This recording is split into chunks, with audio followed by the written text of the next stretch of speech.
Қайырлы кеш, құрметті көрермендер, біздің резюме шоу бағдарламамыз кезекті шығарылымын алдарыңызға ұсынайын деп жатыр. Әзірше дайындық үстінде, санаулы сәттерден кейін өздеріңіздің тағы да бір жұлдызды қонақтарыңызбен әдемі сұхбатқа куә болатын боласыздар. Дайындық қалай? Біржан, амансың ба? Жақсы, шүкір Аллаға, альхамдулилла, по-любому. Бүгін сен кәдімгідей енді кәсім шалбар киіп, Ернар Айдар ұқсап. Еліктеймін ғой мен сол кісіге. Саған айтпаған ба ешкім, оған құлайсың деп? Құлайтын жерің бар екен білесің ба? Иә. Сақаң құлайды ғой. Қазіргі жолда жүрген достарымыз, бауырларымызға айтатынымыз, қай қалаға барсаңыз да әлі 110 деген знак қосылмаған екен. Осындай жол саласында жоғарыда отырған таныстарым бар. Біраз жерде танысым бар ғой мен. Солардан біліп айтып алғаным, өзім білгенді сіздер де білсін дедім. Тек қана 110 деген марканың астынан 110 мен өтсеңіз болғаны, қалған жерде өзіңіздің сенімді жылдамдығыңызбен баратын жеріңізге тез жетіп алуларыңызға болады екен. Ол әлі қосылған жоқ, сондықтан ойланбай жүре беріңіздер. Беу дейтін информация екен бай. Сен білмедің бе оны? Білмеймін. Бәрі қорқып жүрген 110 менде. Өткенде БМВ-лардың қасынан КамАЗдар өтіп кетіп отыр, кәдімгі приколды. 110-ның қасынан. Беу десеңші. Беу дей бердің. Беу дейтін бір кісі келеді сияқты да. Бүгін әншілерді шақырамыз онда. Беу? Кімді көргің келеді? Беуді көргім келеді. Кім ол? Әділет ағамыз. Әділет Жауғашар ма кәдімгі? Конечно. Болды, онда көрермендерге де қызық болып тұрған жер, Әділет Жауғашар шақырайық. Әділет. Ой деп байқамай кеттің, ассалаумағалейкум. Қалай әдін? Сізде осылай бір андай атақ абыройын айтып, бүйтіп шақырып, ондай жерден қойған шығарсың енді. Өзіміздің ініші, өзіміздің осындай алтын бауырымыз болғаннан кейін барлығын естіп деп үйдегідей шақырамыз. Көңіл-күйің қалай? Жақсы өте күшті. Дәл қазір қайдан келе жатсың? Дәл қазір Бұдан шығып қайда барасың? тойдан келе жатырмын. Үйге барамын. Точно? Иә, гарантия. Қайдан келдік, қайда барамыз деген болды. Өмірге келдік. Алматыдан келатырмын өзім. Бұл бағдарламамызды сырттай қарап жүрсің ба? Иә, байқап жүрдім, біраз қонақтар келіпті. Иә, рахмет көріп жатқаныңа. Осындай достарымыздан поддержка етпеміз ғой. Не түсіріп жатыр дегендер көп. Қызық болсын. Баяғыда ютубта жалпы қазақша контент, қазақша видео, сериалдар, жалпы қазақша бір дүниелер салмайтын кезде, ой, қазақша нәрсені көбейту керек, қазақша комедияны, жалпы нелерді көбейту керек, сериалдарды көбейту керек, давай деп бәрі айтатын еді. Қазір енді көбейген еді ғой. Ой, бұлар көбейіп кетті. Енді азайту керек.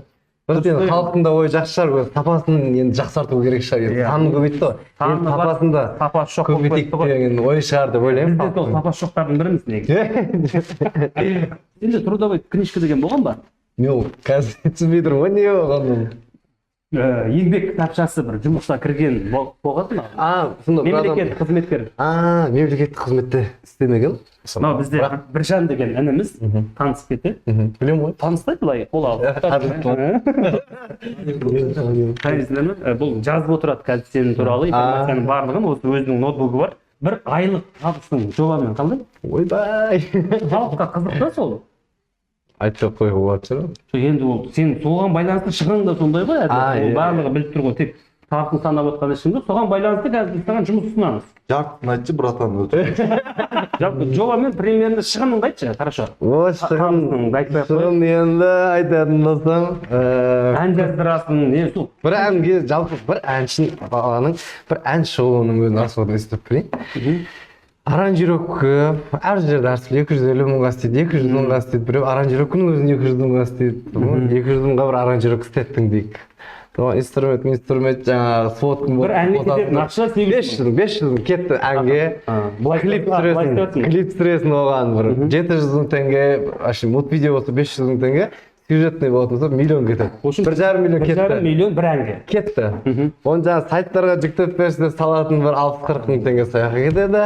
Обложкаға барып студияға түсіріп кетсеңіз, мауымен жолымен бірге 2 миллионды кетті ғой. Ол ән үмітіңді ақтай ма,ақтамай ма, бір құдай біледі. Үміт шайтан дейді ғой, сол себепті. Дұрыс, бір әнге 2 миллион теңге ақша кетеді. Сен айына қанша ән шығарасың?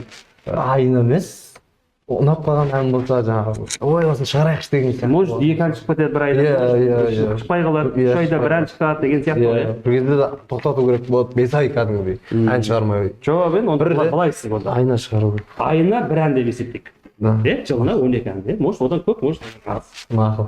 Әнге 2 миллион кетті. Иә. Клипмен бірге. Иә. Былай басқа сен баратын тояна беретін достарың бар. Ой. Енді өзі табысы мықты адамдар ол барып 10 мың 20 мың тояна бермейді дұрыс. Бір айда қанша тегін тойға барасың, бір жерде әнмен құтыласың, бір жерде әйтеуір тояна беретін туысқандар болады. Иә. Тоянаға примерно бір 500 мың жете ме? Или миллион дейміз. Айына ма? Айына 500 мың жетпей қалады. Иә, 1 миллион тояна береді. Ол мен қазір қара шаңырақтамын ғой. Ол инвестиция болады дейсің. Мамамның өзі бір күнде 2 тойға бару керек болады. Аптасына бір 6 той, 7 тойға бару керек болады. Ол күніне 2 тойдан, 1 тойдан баратын кезде оның бәрін бересің а? Миллион аз бола ма сонда? Аз болады, иә. 2 миллион теңге тоянасына кетті. 2 миллион әнде кетті. 4 миллион. Кредитің бар ма? Бар. Әдетте кредит бар. Иә, мен үйдің жасынан шығатын екіде. Иә? Иә. Қанша төлейсің? Неңді кредитке алдың? Нені кредитке алдым? Біреуге алып бердің ба? Жоқ. Или мошенниксің ба? Мойында Обналичить демесең. Жоқ, андай да. Алғам кредиттер майда-шүйді. Майда-шүйді 100 мың. Ой, жүздік емес. 500 мың кредит жазып 4,5 миллион шығын кетті. Жүріп тұруы бар, тамағы бар. Енді бұл тегін іше бермейді. Блогер емес, әділет әр жерден бар. Реклама түсірмейді. Рекламаға тамақ ішпейді. Таза өзінің төлеп ішесің. Иә. Тамақ жүріп тұруына примерно айына 500 мың жаз тағы да тамағына. Бағдарлама басталмай терлеп кеткен ғой. Сонымен түсіндіремін ғой неше сұрап жатқанымды. 5 миллион теңге әділеттің бір айлық шығыны. Дұрыс қой? Болды. Иә, нормально ма? Нормально. Иә. Табысың примерно осыдан 2 есе. Жарайды, табысына оралмай қой. Иә. Бұл бағдарлама резюме шоу әділет. Осы арқылы, может, сен бір өзің қызық бір интерес болды ма сенде бір? Мен осындай мемлекеттік жұмыс жасағым келеді. Иә, мен осы Мұхтар Әуезовті бітіргенмін. Иә. Басқа сұрақ қойдың ау деймін? Музыкалық білімді бітіргенмін ғой. Диплом алғам 2021-де. Сол музыкалық біліммен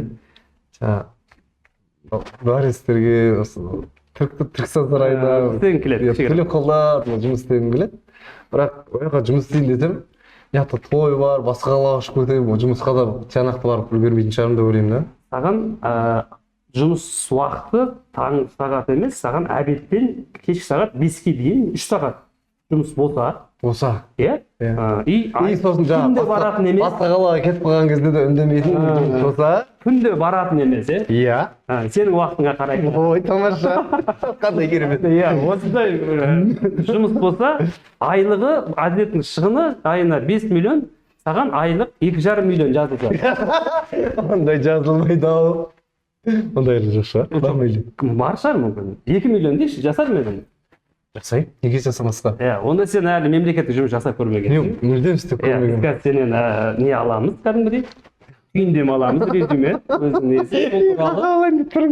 Көрген адамдар болса, өзі саған жұмыс ұсынса, күшті ғой, менің қолымда әділет жауғаша жұмыс істейді. Тамаша. Авторитет қой. Жаз, ыңды таптың ба кешеге дейді, ауазылап отпа? Үйреніп қалдым мен шүкір.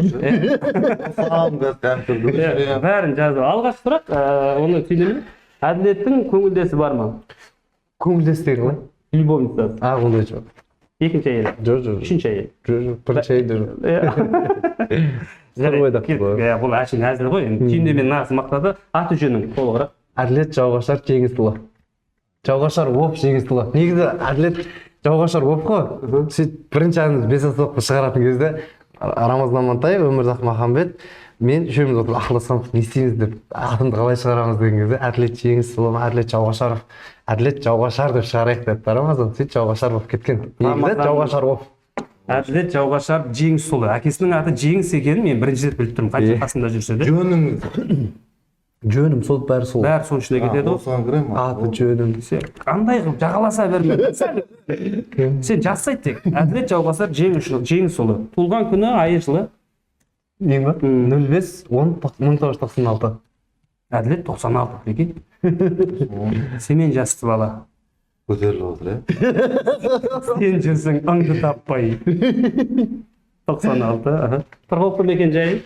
Жайлау микрорайонунда. Қалада. Туылға болшы атасың? Жоқ, Чуварсу деген ауылда тұрғам ғой. Ауылда 2003-тен бастап өскенмін. Шаян ауылында да өскенмін. Өскен жерің көп екен. Қазір Қазақстанда өсіп жатыр. Туған жерім Қызылорда, Арал бірақ. Әділет Қызылорда деген. Қазақстан бүкіл жерін аралап тұрады. Бәрі жерде білемін. Бірақ қазір қалада тұрып жатырмын ғой. Ұлты. Қазақ қой. Жатысы жоқ. Қан араласып қалған. Өзімді оралман деп есептейін десең. Біраз әншілер оралман болып көшіп келіп білдіртпей жүреді ғой, сенде ондай жоқ қой. Жоқ, Таза. Жанұялық жағдайы дейді. Жанұялық жағдайы. Қалай? Кәдімгідей жанұялық жағдайы. Мамам бар үйде. Сондай жағдай ма? Столда варенье тұра ма? Мамам бар, ағам бар, жеңшем бар. Жоқ, үйленгенсің бе, үйленбеген? Бойдақпын ғой. Бойдақ деп жаз. Жақы ойлы деп тұр. Бойдақ. Нақ осы әншілер жасырады, нелеріне. Бойдақ шығар мүмкін. Бойдақ. Мағыл. Білімі? Білімі жоғары білім. Қай жерде бітірдің? Мұхтар Әуезоватындағы. Мамандық қандай? Жалпы музыкалық білім. Мамандық бойынша еш жерде жұмыс істедің ба? Жұмыс істеген жоқпын. Бірақ сол арқылы мамандығың бойынша әншілік, тамаша. Мамандығымен жасап барлық жеріне қатысып, сабақтың әрбір сессиясына қатысып. Әншілікке дейін жұмыс жасаған орындарың? Так, бастадың сразу. Бірінші жұмыс жасаған жерім осы Шымкентте Қиял әлем, Мир фантазия. Сол жерде жұмыс жасадым. Қандай? Қиял әлем екіге бөлінеді, аттракцион и призовой деп. Призовойында жұмыс істеген, Өркен деген, Өскен, Болат деген бастықтарым болған, ағаларым. Сол жерде призовойда жұмыс істеген, пьяный велик деген болатын. Оңға бұрсаң, солға бұрылады, балуан. Солға бұрсаң, оңға бұрылады. 3 метр айдасаң 5000 теңге сенікі. Айдап көру 500 теңге. Попытка біреу ақ. Келіңіздер ағайын. Келіңіздер. 500 теңге бересің. Бір рет айдап 3 метр жүресің, 5000 теңге сенікі. Ұтқандар болды ма? Ұтқандар болған жоқ. Лақадрон емес, просто Думайынша менде достарым істеген, Леви жақсы еді ол жердің. Леви жақсы. Леви білмеймін бірақ. Жоқ, мен жасырмаймын, Өркен өскен ағаларым көріп отқан шығар, 1000 теңге, 1500 теңге алатынбыз, өткен азанда келген кезде бізде завтрак ештеңе ішпейміз ғой. Сол кезде жанымызда Янг шаһардан самсалар, айрандар алдырып, тирдің ішіне кіріп жеп, сөйтіп әл қуаттанып ары жұмыс істедім. Қанша жыл істедің ол жерде? Сезон істедім ғой. 1 жыл. 1 жыл істедім, одан кейін шығып кеттім. Пенсионға жүрмейді. Ештеңе. 1 жыл істеп шығып кеттім, жолдастар келіп тирда тұрған кезде оқ беретін ғой, 5 оқ атып келген адам береді, достарыңа беріп тұрасың. Сөйтіп ол кәдімгі есіртті былай айналып басып көріп кетті. Не қашты мен ұрысып шығарып жүрген. Сөйтті де содан кетіп қалдым. Одан жұмыстан шығып Түркістан қаласына бет алдық. Ояқта базарда жұмыс істедім, 1000 мелочей. Сапар Мұхтар деген ағаларым бар. Солардың қолында. Ол кісілер мына бет оптым, іште базарда істейтін еді. Мен сол оптым жанында и базарда да жүретін. 1000 мелочей. Барлығы бар ғой. Базар 2-ден бастап. Ояқта Леви істеген жарсы. Ең ұзақ істегені сол 1 жыл, иә? Жұмыс па? Иә. Қиял әлемінде. Иә, Қиял әлемінде, сосын Түркістанда істедім. Түркістанда қанша жыл? 3 ай. 3 ай, ол 3 ай ғой енді. 3 ай. Бірақ ұзағы 1 жыл қысқаша. Иә. Жұмыс істегендер уақыттары. Тақ, одан кейін базарда істедім 1 жыл. Алаш базарда косметикалар саттым. 1 жылдан артық істемейді екенсің, иә? Енді жоқ, 1 жылдан артық істемейді. Сөйтіп болды ғой енді. Ол жерде Леви істеген жарсы. Тек Левиге жабысқансың. Вообще. Неден істедің ба? Неден? Жазира Самұрықта. Самұрықта, SG Самұрық. SG Самұрық. Сол кезде SG Самұрық аты қойылмаған ол кезде. SG Самұрық бізге косметикалық берген. Сіздерге берген. Сен бармен ол. Оған тәсеге бөлек тіктіретін кездер еді ол. Иә, сен сөреде сатушымен ол. Мен оптымдамын ғой. Мен тек оптым жерде жүремін ғой, брат. Мен үштіктен сататын жерге жібермейді. Иә. Леви істейді. Мойындады. Так, жетістіктері қалай әділеттің? Күшті ғой жетістіктері. Алхамдулилля жетеді деп бастасаң. Өнердегі жетістіктен бастайық. Әншілік жолдағы ең өзіңе ұнаған, маған мысалы республика сарайында концерт берді. Жеке шығармашылық ән кешін. Дұрыс, оның өзі үлкен жетістік. Бұл біздің мамашкілер берген кезінде деген сияқты ғой. Тағы қандай жетістігің бар? Әншіліктен бөлек. Әншіліктен бөлек дейсіз да? Мен енді өзімнің арманым жалпы сол осы өнер әлемінде жақсы жетістіктерге жетсем деген ниет қой. Программамызда ыңғайсыз шығар, өйткені көріп жүріп қой, тыңдап жүрміз, билеп жүрміз. Соның барлығы бір әнің хит болса, оның өзі жетістік қой. Әділеттің қанша хит әні бар. Шүкір Алла. Мен өзім бірақ ниеттенген нәрселерім болып келе жатқанына қуанамын. Оның бәрі сен үшін жетістік. Мен үшін жетістік, әлі жететін жетістіктерім алда. Бұл өнердегі емес, өмірде де жетістікке жеттіңіз енді. Құдай қаласа. Әдемі жар жолы, ұрпақ сүйіп, ол енді өмірлік мақсат қой, Құдай қаласа. Қанша тіл білесің? Жазып жатсың ба барлығын, сен әңгімеге араласып бердің Жыртып отыр да. Компьютер өшіп қалған болса. Жоқ, ештеңе жазбай отпа. Жетістіктері сол көп. Республика сарайы ғой. Компьютер деген ше. Доғдыр деген сияқты. Бұл ноутбук дейді. Ноутбук. Қанша тіл білесің? Өзбекше, қазақша. Орысша тілдер. Өзбекше қиналмайсың. Жоқ, қиналады. Бәріне тиіп қашты. Жартысын білесіз ғой орысша. Орысша ма? Нан сұрап жей аламын, адрес сұрай аламын. Адрестің өзі орысша емес пе? 2,5. Саған бір елдің азаматтығын аласың десе, қай елдің азаматтығыны саған қызығырақ? Осы елде де мен өзімді елде жүргенде еркін сезінгім келеді дейтін бір ұнайды ғой. Мысалға маған не ұнайды? Испания ұнайды. Нұрымға Испания ұнайды. Мен өзім бүйтіп ойланбайтын, бірақ бағана сол жұрттарға қойып атқан кезде барып есіме түсті. Маған өмір сүрсе Түркияға барады деп. Сізге қай елдің азаматы? Мен сол жаңа Азербайжан, Кавказ. Өзіңе ұқсайтын. Көтерілу оңай болады да. Неге? Ақыл ғой ояқтарды. Ортпай қалды миым. Тез көтеріледі. Жоқ, мынау ояқтың әндері, жалпы сөйлеу дикциялары, жаңағы адамдар чечен дегендердің тілдері, жаңағыдай басқаша бір әлем ғой. Кавказдың азаматтығы. Мен бір демалысым, Құдай қаласа, бір демалысым болса, сол жаққа барып сапар көріп қайтсам ба деп тұрмын аралап. Ұнайтын, акөтем. 2 орын болды. Компанияға жарнамасы. Мына компания. Беу тревелді шақырып. Беу тревел. Жеке қабілет дейді енді. Әншілік қабілеті бар екенін білеміз, бірақ басқа да қандай жеке қабілеті бар әділеттің? Ол хобби ғой. Хобби ғой. Қабілет деген не ғой я? Біреу пародия салады, жеке қабілеті. Нұрым айтады, Нұрым дайды ғой команда капитаны, Нұрымның жеке қабілеті дейді, мен жақсы көтеремін дейді ішке келсе. Братан. Сен жеке қабілетің вообще құспаймын дегендей. Мен андай пародия саламын да, короче, қандай қыртысын айта алайын да. Пародия саламын да, короче, біреулерге біреу саламын. Бірақ ұқсамайды, короче, бірақ өзімше бір талбаттан жақ тұрып көрем, бірақ ұқсамайды. Ұқсайды. Жоқ, әділет болып келіп, мейрамбек болып кетті ма? Бұл кезде қандай болды ғой? Әбжаппар, не қасиетің бар деді ма? Сөйтіп мен Әбжаппар ағаны кейін көріп қойғам, Мейрамбек ағаны саламын. Сөйттім да. Мен жаңа Мейрамбек Бесбаев ағамызды пародия салып, Әбжаппар ағаны салып, сондай болады мөлдіреп деген, уаа деп күлген сөз. Қатты тарады ол. Пародия саласың жалпы. Сәл жақпайсың. Салайықшы біреу. Қой, братан, айттым ғой мен. Салғанмен бәрі не болмайды. Сука өткізетін нәрсе ғой. Жауапкершілікке қандайсың? Аяқ тартасың, Мейрамбек Бесбаев. Қорқасың ба деді? Қорқасың. Жауапкершілігі қандай? Жауапкершілік жақсы. Пунктуальность бар, иә. Айтқан уақытында бару керек. Иә, ондайдың барлығы. Бару керек. Бірақ анау кейде ұйқы, жол, сапар, уақыттар тура келмей қалатын кездер болады. Бұл кезде айтып ескертеміз. Келе алмай қалдым, бере алмай қалдым, болмаса жете алмай қалдым деген нәрселер. Бірақ лақтыру ондай болмады. Жоқ. Иә, болмай-ақ қойсын. Себебі болады. Неше қызбен жүрдің? Былай кездесіне ғана емес, жүрген таза. Қашан махаббат болып. Мектеп кезде ма? Бәрі. Бәрі қанша болып кетті десең да. Сөйтесің. Көп па? Бір-екі үшеу шығарсың. Екіншісінің тұрақты мекен жайы. Оны айтсам бәрі біліп қояды, сразу болды. Танымал қазір көтеріліп кетті ол. Ақбота Нұрмен қалай? Ақбота Нұрмен жақсы. Тойда отырдық, дастарханда болып қалды осылай. Қандай жағдай жақсы ма, шаршамай, денсаулық қалай? Онан қарап түсіріп тұрма велогорд деген видеомен бастап сол өзі салып жіберді да. Халық өзі қосты, дуалап алған деді.